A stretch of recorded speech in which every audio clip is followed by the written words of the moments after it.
All right. Well, here at South by Southwest in 2012, we've got a full line of Canon's professional products, mostly SLRs, video cameras.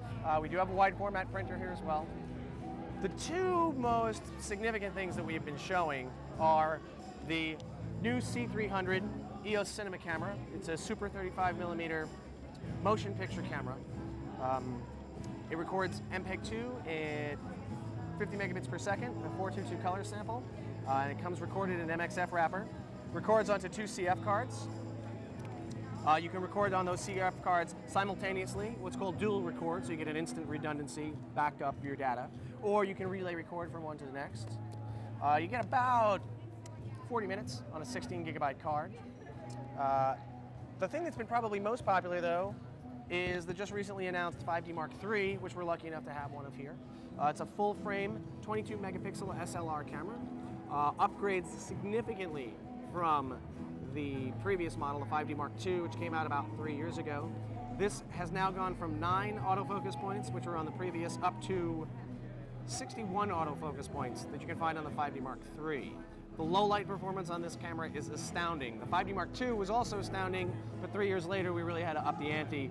You can shoot this at ISOs of, say, 12,800, and that'll look similar to what you got out of a 3200 on a 5D Mark II.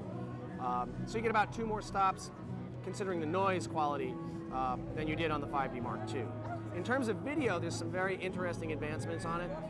It's going to have time code, and aside from time code, there's also going to be 2 different video compression formats. They're both going to be H.264, which is what we had on the original 5D Mark II. However, now you have a choice of one that's going to be IPB frame, which is the same type of interframe compression that we had on the 5D Mark II and H.264. And then there's also going to be a higher bitrate intraframe only compression, in which every frame will be compressed individually. So that'll be a lot easier for a computer to read because it doesn't have to sift through so much data in order to break up the frames.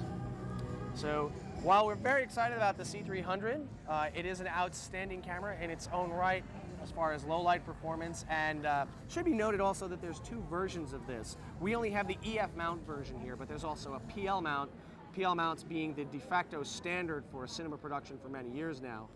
And we have announced that we're going to have some PL cinema zooms. We have a 14.5 to 60 as well as a 30 to 300.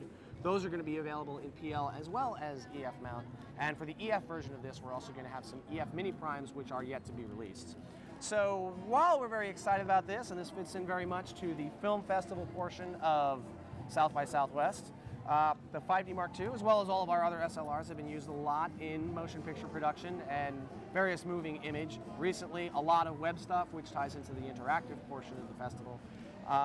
However, be it for budgetary reasons or the crossover from both filmmakers and still photographers who are here covering the events, the 5D Mark II has proven to be the prettiest girl at the dance this week.